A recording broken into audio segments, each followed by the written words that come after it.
Le président de l'époque, en octobre 2011, a annulé les décisions. Donc, quel a été le rôle des médias là? Le rôle des médias, ça a été d'abord d'alerter les communautés sur un dysfonctionnement. Après, ça a été d'amplifier les préoccupations d'une communauté qui commençait à être informée. Après, ça a été d'interpeller les décideurs, d'abord à l'échelle locale et ensuite à l'échelle internationale. Et finalement, ça a été de renverser des décisions qui étaient prises. Et qui étaient prises dans l'arbitraire et l'opacité la plus totale. Il faut ajouter le rôle des médias qui sont les médias nationaux et pas seulement les médias locaux comme CEDOR FM. Je crois que les médias nationaux, ils ont complété et approfondi des enquêtes que les petites radios ne pouvaient pas mener. Et puis ils ont permis surtout de changer d'échelle, de passer d'une échelle locale à l'échelle nationale. Et c'est ça la deuxième leçon. La deuxième leçon, c'est que des actions qui sont entreprises à l'échelle locale peuvent avoir un impact national. La troisième leçon, c'est que des actions locales, elles peuvent avoir une incidence à l'échelle nationale, mais quel genre d'incidence? Dans les cas qu'on a donnés, c'est, une décision d'un politique, le président de la République, ou même un ministre, une décision est changée. Oui, c'est une décision qui est une décision provisoire. Et je pense que, et ça c'est l'année 2013 à Panos qui le montre, que ce n'est pas seulement des décisions qui sont changées, mais que ce sont des institutions qui peuvent être changées, voire des politiques. Et je crois qu'on a un très bon exemple avec la manière dont, après le travail fait autour de l'exploitation minière, le code minier qui existait se trouve plus appliqué ou que des décisions sont prises concernant l'utilisation du fonds minier. Alors, ce sont ces trois leçons-là qu'on veut essayer d'appliquer dans ce projet. J'ai parlé du rôle des médias, mais avec quoi? Quels étaient les outils? C'est peut-être ça que je veux préciser, et je m'en tiendrai là. Ce projet, il va travailler sur trois objectifs. Un premier, c'est de renforcer les capacités des médias à informer sur les enjeux de la réforme et sur les droits et devoirs en matière foncière. Où est le problème? Le problème, c'est que les journalistes qui peuvent informer les citoyens, qui peuvent documenter le débat, ils ne sont pas eux-mêmes très bien informés de ces questions eux-mêmes le plus souvent. Dans le cas du projet précédent, vous pouvez imaginer que 27% des journalistes ne savaient pas la différence entre le domaine national et le domaine de l'État. Donc les actions qui vont être menées, ce sont des actions, des ateliers de formation. C'est aussi des briefings que les journalistes puissent avoir des documents de référence où ils vont pouvoir un peu avoir des faits et puis comprendre aussi les causes. Et pour ça, on va faire appel à des partenaires qui sont des universitaires. Et puis, une troisième action, c'est de primer les journalistes qui auront su suffisamment se documenter et être suffisamment informés pour pouvoir à leur tour informer le public. Deuxième objectif, c'est d'élargir le débat public et de médiatiser les initiatives favorisant l'exercice de leurs droits par les citoyens. Le problème, c'est que les organisations de la société civile, y compris à l'échelle locale, elles ont des revendications. Elles formulent ces revendications, elles ont des initiatives, elles ont des résistances. Et pourtant, très peu de gens hors de la communauté, ou parfois même dans la communauté, connaissent ces initiatives et ces revendications. Pourquoi? Parce que les organisations, comme les organisations de la société civile, mais comme les médias d'ailleurs, les médias mainstream, ils sont pas dans la durée, ils sont dans l'événement.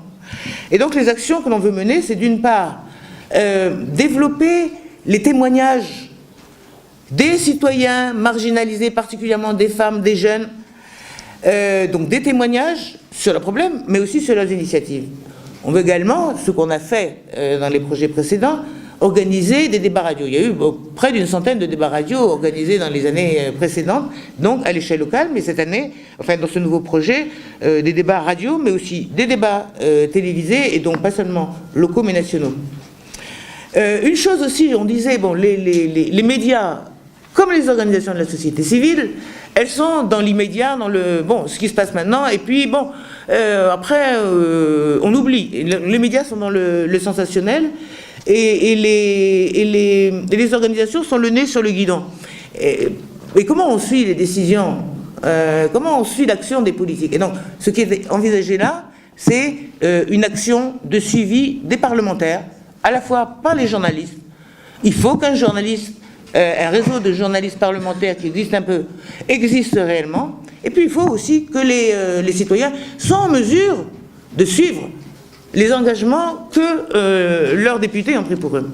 Et donc le troisième objectif, c'est de faciliter la mise en place d'un dispositif d'information, de veille et de contrôle de l'application des lois ou de leur violation par les acteurs non étatiques.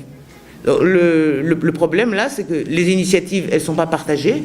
Elles ne sont pas partagées entre les régions. Le projet qu'on a développé, il y a eu finalement, au bout du compte, peu d'échanges entre ce travail magnifique fait par Radio Cédor dans le Nord, et puis une autre radio qui a fait, bon, un peu différemment, mais qui a eu des résultats également spectaculaires, dans la région de Kédougou.